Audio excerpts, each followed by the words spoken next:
अहिल्यानगर जिल्ह्यात अवैध धंद्यांवर एलसीबीची धडक, 21 गुन्हे दाखल, 1,32,000चा मुद्देमाल जप्त.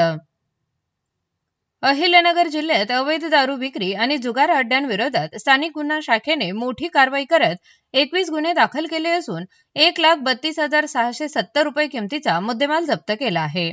पोलीस अधीक्षक मोमुका सुदर्शन यांच्या आदेशानुसार स्थानिक गुन्हा शाखेचे पोलीस निरीक्षक संतोष मुटकुळे यांनी 3 विशेष पथक तयार करून जिल्ह्यातील अवैध धंद्यांवर कारवाईचे नियोजन केले.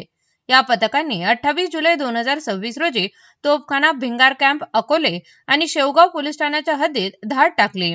या कारवाईत अवैध दारू विक्रीच्या 10 ठिकाणी आणि अवैध जुगार अड्ड्यांवर 11 ठिकाणी छापे टाकण्यात आले. या संयुक्त कारवाईत अवैध धंद्यांविरोधात एकूण 21 गुन्हे दाखल करण्यात आले. 1,32,670 रुपये किमतीचा मुद्देमाल हस्तगत करण्यात आला आहे.